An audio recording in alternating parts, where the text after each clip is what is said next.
Universitária FM 99.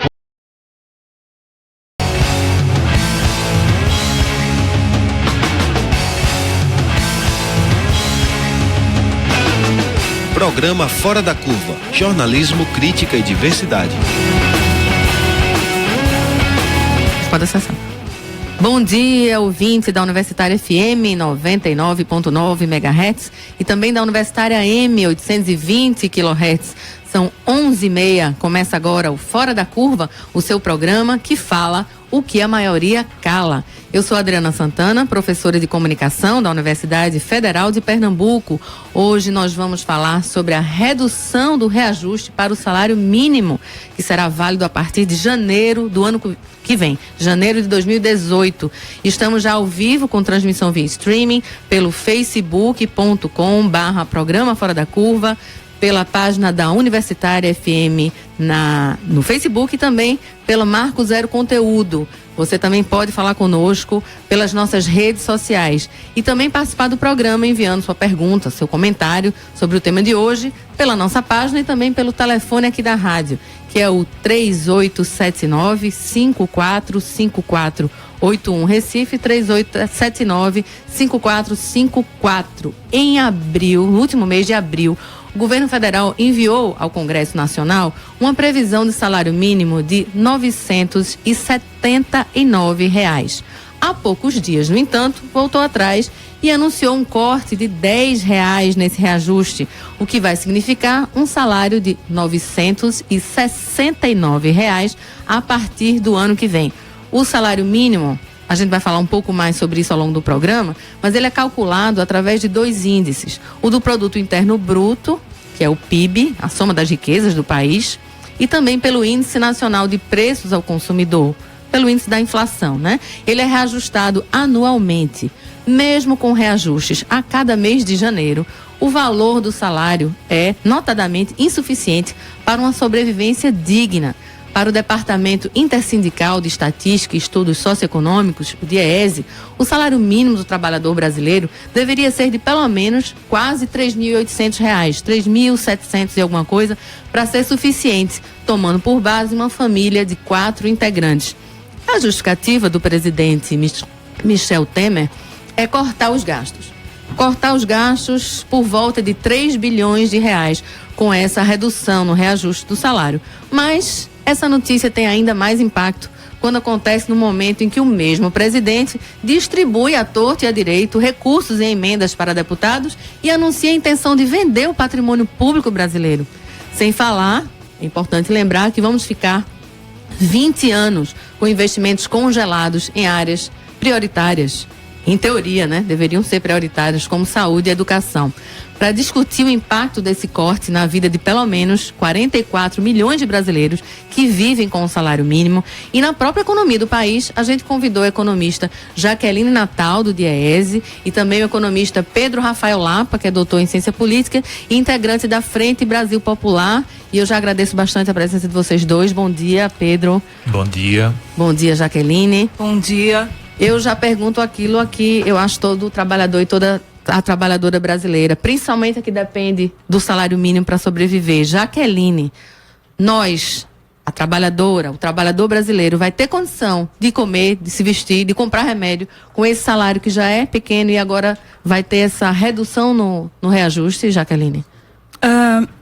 Bem, bom dia, ouvinte. Bom dia, obrigado pelo convite. É um prazer para o DIEESE estar aqui no seu programa e debatendo esse tema que, na nossa concepção, é um dos temas pilares da nossa economia e da nossa sociedade. Uhum. Bem, para quem vive de salário mínimo não tem novidade, a gente sabe que já não dá, né? É quase impossível a gente ter uma família estatística de 2 adultos e 2 crianças vivendo dignamente, decentemente, com um salário mínimo. Como você mesmo falou, nós calculamos o salário mínimo com base na cesta básica e, segundo os nossos cálculos, o salário mínimo unificado e constitucional, ou seja, aquele salário que deveria cumprir o que está escrito na Constituição, que muita gente não sabe, que o salário mínimo ele deveria pagar as despesas de um trabalhador e sua família com várias questões. Previdência social, por exemplo, habitação, alimentação, lazer, transporte, vestuário, ou seja, isso tudo está escrito na Constituição.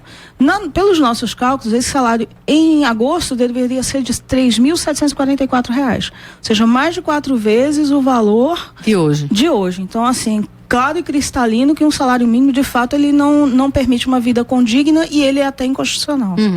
E, Pedro, haveria outras alternativas, por exemplo, o governo atual, para economizar, para conseguir recuperar fôlego na economia sem ter que necessariamente penalizar o trabalhador e a trabalhadora brasileiras? Bom dia, ouvintes. Agradecer, né, inicialmente a Adriana pelo convite. O orçamento da União, ele está na casa de R$1 trilhão, não é? Em números redondos, não é? É desse montante que nós estamos falando. Isso significa os recursos disponíveis para o governo atuar durante o ano, é isso? A arrecadação, não é? Do governo federal, não é? É a expressão da carga tributária, não é? O que o governo arrecada. Exatamente, não é? Então, o que a gente está enfrentando é a disputa por esse dinheiro, não é? Para onde vai, não é? Então, eu acho que é bom a gente fazer um registro, não é? O governo faz o discurso, não é? De equilíbrio fiscal, de redução, não é? Das despesas, mas aí cabe a pergunta: para beneficiar a quem, não é? Metade, e prejudicando quem, né? Exatamente. Quem ganha, quem perde, não é? Com as regras que estão se desenhando, não é? De repartição desse dinheiro, não é? O ponto de partida, não é o pagamento do juro da dívida, não é? Que leva, em alguns momentos, metade desse recurso. Então, na verdade, nós estamos discutindo metade, não é, do orçamento, porque a outra metade já tem destino certo, pagamento de juros, e garantido, não é? O que eu entendo é que o primeiro problema é quando o governo fez a opção, não é, de parar a economia, não é? Não se trata de dividir R$1 trilhão. Se trata de fazer com que a economia, não é, recue, não é? E com isso o trabalhador paga o primeiro preço, que é o desemprego, não é? E Jaqueline pode talvez nos ajudar, não é, com esses números, mas saímos de uma situação de desemprego de 5% para uma situação de desemprego, não é, de próximo a 15%. E aqui em Pernambuco esse número é 18. 18,1. E se formos olhar para a juventude, que é uma prioridade, esse número vai com certeza para além dos 30%, não é? Então, o primeiro grande crime do governo contra o trabalhador é promover o desemprego. Aí ele acha pouco, não é? E resolve, a meu ver, não é, com essa redução de R$10, não é, assumir publicamente que, não tendo sido votado, ele não tem, né, compromisso com o trabalhador, não é? E faz uma redução que num certo sentido simbólica, de R$10, mas para o trabalhador é absolutamente concreto. Por exemplo, aqui em Recife, quanto custa uma passagem do metrô? Custa R$1,60. Então, tirar R$10 significa que o trabalhador, não é, 3 vezes, não é, por mês, vai ter que vir a pé para o seu trabalho, não é? Então, é mais um crime, não é, contra a classe trabalhadora. E além dessa redução, muita gente, os incautos, né, podem dizer assim: mas R$10 é um valor tão ínfimo, são 3 passagens apenas. Mas se a gente for ir além, né, não pensar apenas no trabalhador individual, que deveria ser pensado de cara, né? Inicialmente. Esses R$10 impactam diretamente a economia brasileira, acredito eu, não é, Jaqueline? Não, pegando um pouco o que o Pedro falou, na realidade é um discurso contraditório. Se a gente analisa a trajetória das contas públicas, a gente observa que o grande problema das contas públicas brasileiras foi a recessão. Né? Quando a gente olha a natureza dos gastos, a trajetória dos gastos, o Brasil vinha gastando o que arrecadava. Tanto é que até 2014 ele gerava excesso de receita, ou seja, o tal do superávit, que era para garantir o pagamento dos juros, porque a gente tem algumas coisas sagradas para o governo. Os juros é imexível, como se diria antigamente. E aí, quando ele retira R$10 do aumento do salário mínimo, ele está retirando R$10 de em torno de 47 milhões de pessoas. Então, você já faça uma conta que ele está retirando da economia mensalmente mais de 47 milhões. Eu estou errando a conta, 470, né? 10 vezes 470 milhões. Bem, esses 470 milhões, quem ganha salário mínimo, ele não poupa. Capacidade de poupar nenhuma, né? A menos que seja um milagroso.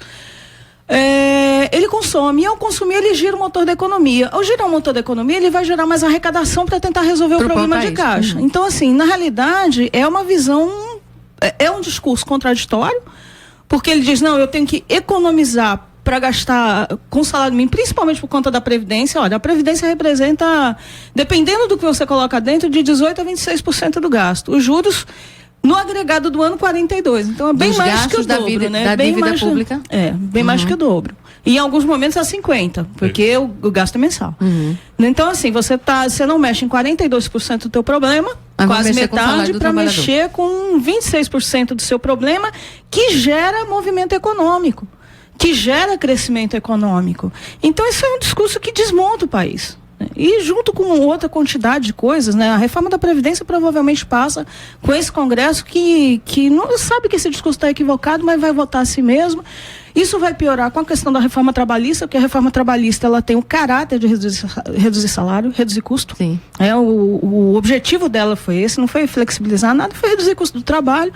Então, assim, tudo que se faz é no sentido inverso. Você retira dinheiro da economia com a reforma da Previdência, você retira dinheiro da economia com a reforma trabalhista, você retira dinheiro da economia com a redução da previsão do salário mínimo e diz que a conta está ruim, que o gasto público está ruim. Aí você retira, quando você retira esse dinheiro, você retira a capacidade de arrecadação. Sim. Então você não consegue mexer. Retoma impostos que estão na base do custo, como por exemplo PIS e CONFINS da gasolina. Infelizmente, se chiou muito em anos anteriores em relação a isso. Agora a população parece que está passiva, né? Os impostos estão voltando, sendo cobrados da população, que reduz ainda mais a renda das pessoas. E, enfim, a perspectiva é muito difícil, né? Gente, historicamente, o salário mínimo foi estabelecido no governo Vargas. Em julho de 1940. Julho de 1940. Ele valia quanto, Jaqueline? Nós acompanhamos, nós fazemos um acompanhamento do valor real do salário mínimo de julho de 1940 até agora. É importante dizer que é o salário mínimo de São Paulo, porque quando ele foi criado regionalizado. Sim. E nós usamos o ICV do Diese, que é calculado para São Paulo. Então, assim, se a gente pegar essa trajetória de julho de 1940 a julho de 2017, o salário mínimo em julho de 2017, ou seja, no mês passado, ele valeria em torno de 51% do valor de 1940. Ele seria metade do que as pessoas recebiam em 1940. Ele seria um pouquinho mais da metade. Em relação a poder de compra. Dizendo de outras formas, se a gente trouxer o valor de 1940, que eu nem sei qual era a moeda da época, se a gente trouxer de 1940 para cá, o salário mínimo de 1940, quando ele foi criado, ele equivaleria a R$ 1.828. Em valores de hoje. Em valores de hoje.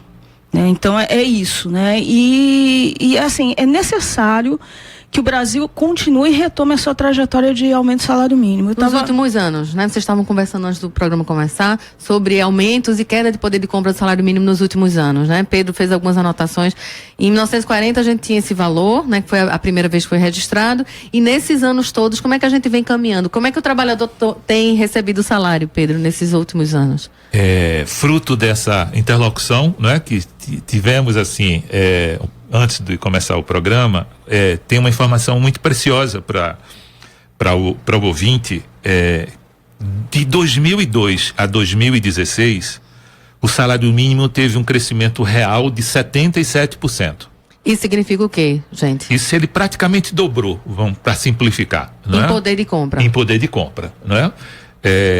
E, assim, não só os números, é importante a gente entender os conceitos. O que é que aconteceu, não é, nesse período, não é? E mais uma vez, né, fazendo uso, não é, da análise que Jaqueline nos brindou, não é? Em 2007, o governo sentou, não é, com as representações sindicais e fez um acordo, não é? Esse acordo tinha 2 elementos. Um é necessário preservar o poder de compra do salário. Como? Aplicando o INPC do ano anterior. O INPC é o Índice Nacional de Preços ao Consumidor. É a inflação. Exato. Não é? É uma das métricas da inflação. Qual é o outro compromisso? E eu considero esse mais importante. Não é? É necessário, não é, o aumento real do salário. como, não é? De uma maneira cuidadosa, o governo assumiu o compromisso, não é? De conceder um reajuste igual ao crescimento da economia no ano anterior, como você já se referiu na abertura do programa, não é? E no primeiro momento era um acordo, não é? Mas em 2011 esse acordo virou lei, não é? Então deixou de ser uma política de governo para ser uma política pública, não é? Então os governantes não podem, ao bel prazer ou por critérios não técnicos, aumentar ou diminuir o salário? Infelizmente, a Constituição, não é? Ela prevê, não é, que a regra de reajuste do salário mínimo, não é, seja regulamentada. Ela não foi, não é? Então, essa iniciativa, não é, do governo em 2007, na forma de acordo, e essa iniciativa na forma de lei em 2011, ainda não completou esse processo legal, porque essa lei de 2011, ela diz que o governo pode conceder por decreto. Então, está previsto na lei, não é? Mas é prerrogativa do governo, não é? Conceder ou não o reajuste nessas bases cuidadosas, não é? Que apontam na direção da necessidade de preservar o poder de compra e de conceder um aumento real. Só tirar uma dúvida minha, que deve ser dúvida de ouvintes também. Nós estamos no pior momento, ou num dos piores momentos em relação a valor real do salário mínimo? Não. Pensando na história do país. Segundo o nosso levantamento, o pior momento do salário mínimo foi em abril de 92, justamente no impeachment do Collor de Mello, onde o salário mínimo chegou a valer 17% do valor de 1940, ou seja, a trajetória do salário mínimo, ela oscila muito, ela cresce até a década de 60 com a construção do Brasil e os investimentos públicos, o gasto do governo voltado para o crescimento econômico, geração de emprego e renda. Então ela cresce... Quando o governo investe no país, obviamente o governo gasta dinheiro para o Brasil crescer, né? E aí o governo gasta, vem o setor privado junto e misturado, né? Cada vez mais misturado. Enfim, mas há um processo que entende que o Estado ele tem um papel de propulsor desse crescimento. O salário mínimo cresce junto. Então ele cresceu na década de 60? Por exemplo, em janeiro de 1960, o salário mínimo ele chegou a equivaler a 44% acima do valor de 1940. Então ele sai de um valor 1940, ele decresce, mas ele chega no seu máximo. Na década de 60, né? A partir do golpe militar, ele começa a baixar mais significativamente, ele começa a ser congelado, inclusive para servir de variável de ajuste de conta pública, para equilibrar o orçamento. Ele vai caindo até ele chegar em 92. No impeachment do ex-presidente Collor. Que você tem uma crise, você tem uma extrema recessão e uma crise institucional violentíssima, né? E depois ele cresce? E depois ele retoma uma trajetória de crescimento. Agora, essa trajetória de crescimento, ela é mais consistente a partir dos anos 2000, né? Tanto é que o professor Pedro falou, né? De 2002 para cá, a gente teve um aumento de 77%. Em aumento real. Ano a ano foi dado aumento real do salário mínimo. Aumento real, o que é que significa isso para o trabalhador? É bom que se entenda que além de recompor o poder aquisitivo, ou seja, além do salário mínimo poder comprar mínimo, em janeiro de 2017 ou janeiro de 2018, a mesma coisa que ele comprava em janeiro de 2017, é isso a coisa da recomposição do poder aquisitivo, ele teria um incremento, ele teria um a mais, ele teria um ganho real, né? Não teria perda em relação ao seu poder de compra? Não, a perda está garantida pela inflação, né? Pela incorporação da inflação, e ele teria assegurado, além disso, um ganho real. É importante que a gente esclareça também o seguinte, bem, por essa regra, nós tivemos 2015 e 2016 com recessão violenta, né? Então, assim, poderia chegar um incauto e dizer, não vamos nem aumentar o valor do salário mínimo porque o PIB foi negativo, né? Poderia dizer isso. Bem, e ainda bem que isso não foi feito. Então o saco de maldades ele poderia até ser maior, porque poderia se descontar pela regra rigorosamente. O que acontece agora que o governo, na lei orçamentária, ele publica um valor de 979 e ele ajusta na lei de diretrizes orçamentárias 979 e na lei orçamentária de 969, é que há uma estimativa de queda de inflação, ela está cada vez maior. Tanto é que a gente teve deflação agora em agosto, acho que foi comemorado aí por aí pelo governo. Bem, o que o governo fez? Ele ajustou a sua estimativa. Ele pegou o valor de salário mínimo, que era 4, ele estava estimando a inflação de 4,48, que ele mandou a LDO no começo do ano, meados próximo, e agora a estimativa de inflação está baixando, então ele está ajustando. Isso aconteceu em anos anteriores. Aí eu queria fazer esse diferencial. Em vários anos, o governo mandou uma mensagem com o valor de salário mínimo, a inflação foi mais baixa e mesmo assim ele manteve o valor inicial. Isso é uma opção de política. É isso que eu queria deixar claro. É uma opção política de valorização do salário mínimo, de entender que você tem que fortalecer o mercado interno para que a economia para que a economia funcione. Essa decisão, na verdade, penaliza. Não traz nenhum ganho à economia. Não, na realidade penaliza. Primeiro ela penaliza o trabalhador que perde R$10 num mês, em um ano é 120. Não é. E para a economia 130 para quem ganha 13º. Então tá. Penaliza, por um lado. Por outro lado, é ruim porque você deixa de mobilizar recursos para retomar a economia. Quando a gente fala numa região metropolitana, feito Recife, em grandes cidades, talvez isso tenha um efeito menor, porque a renda média aqui é maior. Mas quando você pensa, por exemplo, nos municípios, que você tem 2 rendas básicas nos pequenos municípios, é a aposentadoria e o salário do servidor público. Todos eles são salário mínimo. Sim, todos regulados por esse valor. Se a gente olhar, e eu converso muito, bem, o DIES é um departamento de assessoria ao movimento sindical. Eu converso com muitos dirigentes sindicais e muitos trabalhadores do interior. E eles comentam comigo o que significou a trajetória do aumento do salário mínimo para o pequeno município. Porque é no começo do mês que você recebe o dinheiro, você melhora a economia, você circula dinheiro, o pequeno comércio, né, as pequenas atividades, elas foram se constituindo, né?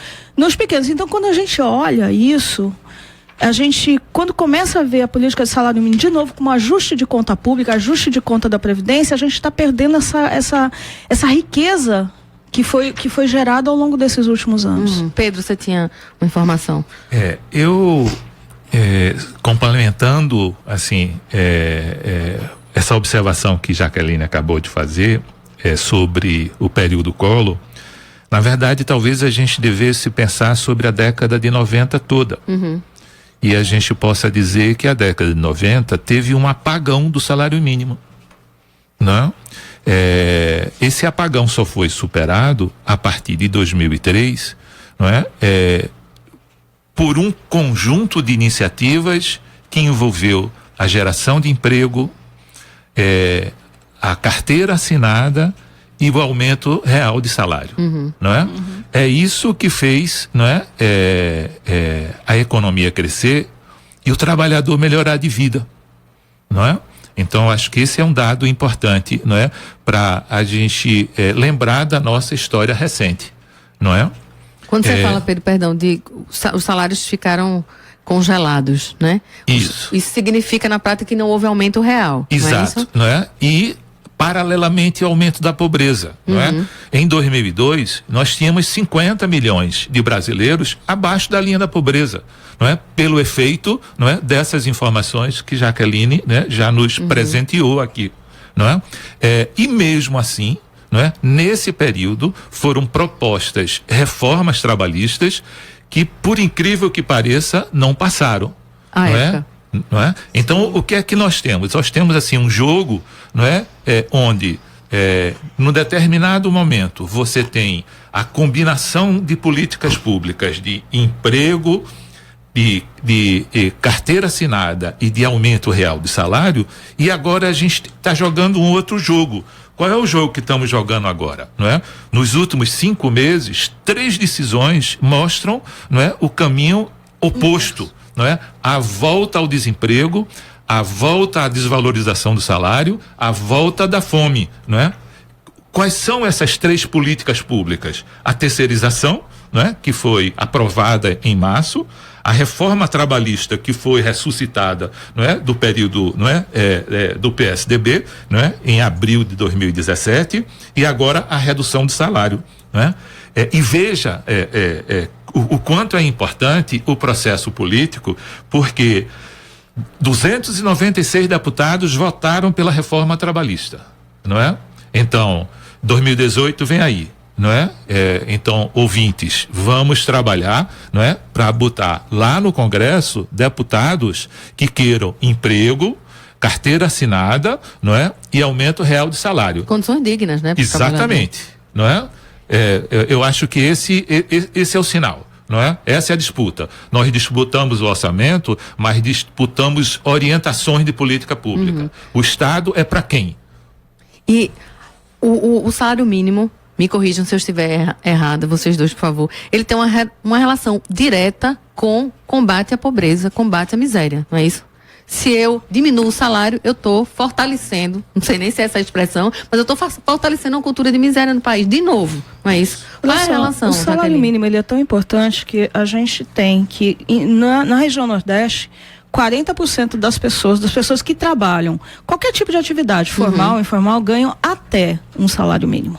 40%. Até um salário mínimo. Então, quase metade da população Se da você região Nordeste. colocar quem ganha até um e com quem ganha exatamente um salário mínimo, nós temos 54% dos trabalhadores do Nordeste recebem até um salário mínimo, incluindo o próprio salário mínimo. Nós estamos falando de metade da população do Nordeste. Cada vez que esse salário mínimo aumenta, ele aumenta o poder aquisitivo Das famílias? das famílias das pessoas. Bem, como eu disse, não se poupa salário mínimo, ele se transforma diretamente em consumo. Diretamente em que tipo de consumo? Né? E ele é tão insuficiente que a gente tem que lembrar o seguinte: as políticas de transferência de renda. Né? As pessoas têm muito preconceito, por exemplo, com a questão do Bolsa Família. Não, R$80 por mês? Bem, se R$80 estão tirando 10 de salário mínimo, vamos começar a colocar essas coisas medida, na bandeja. R$80, bem, estão tirando 10 reais de salário mínimo, mas estão transferindo R$10 do Bolsa, vai cair para 70, mais ou menos. Não sei se eu estou conseguindo fazer o raciocínio, mas você empobrece, você tira da população mais pobre a capacidade que ela tem de melhorar a sua vida. E é tão pouco, mesmo. E é tão pouco, né? É tão pouco. Se a gente comparar com salários, por exemplo, de parte do judiciário brasileiro, que inclusive tiveram salários aumentados, é incomparável, né? É incomparável. Então, essa relação direta a gente pode fazer. Diminui o salário, aumenta a pobreza. Com certeza. Com certeza, isso é variável direta.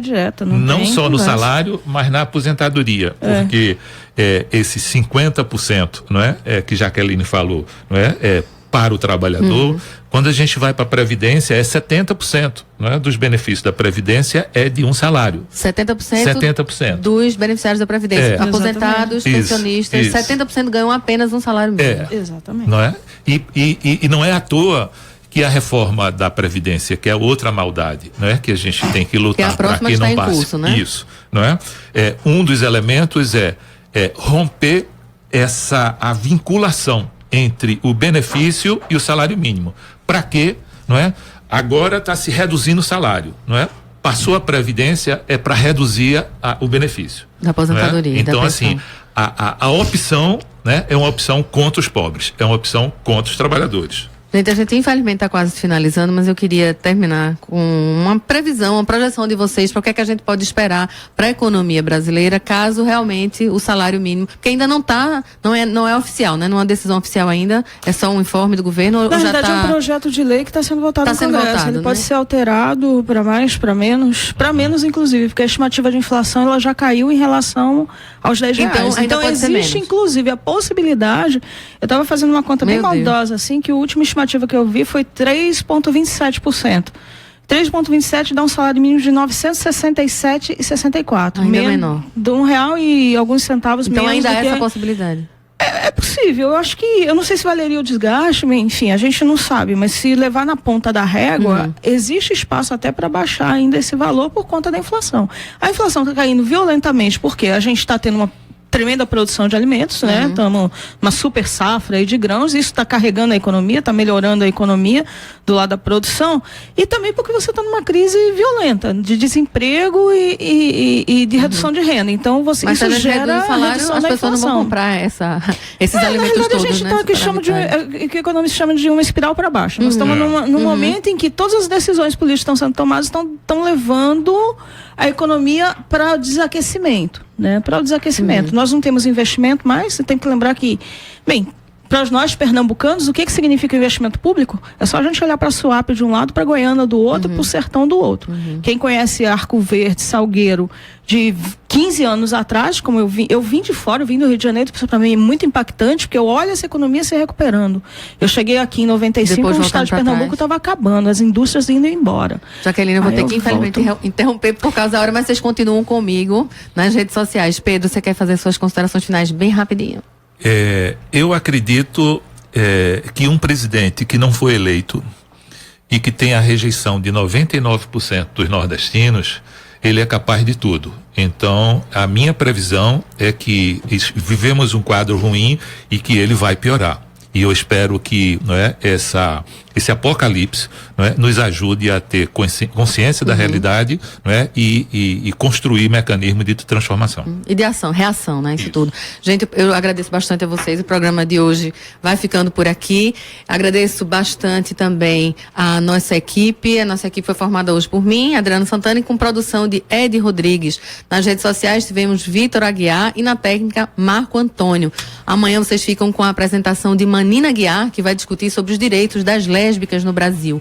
O Fora da Curva de hoje vai ser reprisado daqui a pouco, às 10 da noite, e já está disponível no facebook.com/programa Fora da Curva e também no nosso canal do YouTube. Antes de terminar, duas boas notícias, né? Pelo menos alguns respiros no mar de tanta iniquidade. A jornalista Maria Eduarda Esteves e o jornalista Kaique Luiz, recém-formados pela nossa UFPE, acabam de receber o Prêmio Nacional do Spocon na categoria Fotojornalismo, com um ensaio belíssimo sobre imigrantes senegaleses em Pernambuco. Parabéns à dupla.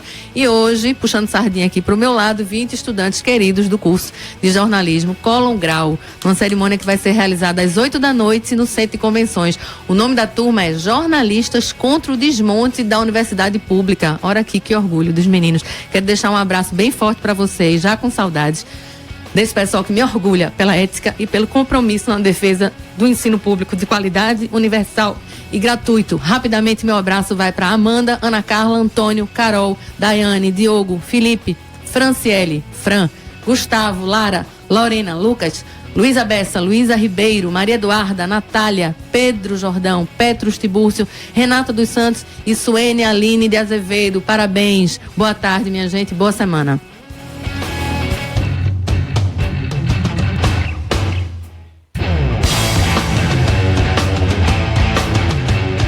O programa Fora da Curva é uma realização do Departamento de Comunicação Social com o apoio do Departamento de Sociologia, do Núcleo de Design e Comunicação do Centro Acadêmico do Agreste e do Núcleo de Rádio e TV Universitária.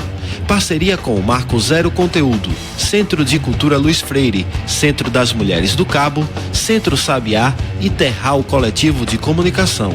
Esse programa fica disponível nas nossas redes sociais, na nossa página do Facebook, no canal do YouTube e no Mixcloud. A música tema do nosso programa foi composta pela banda Diablo Motor. Programa Fora da Curva. A gente fala o que a maioria cala.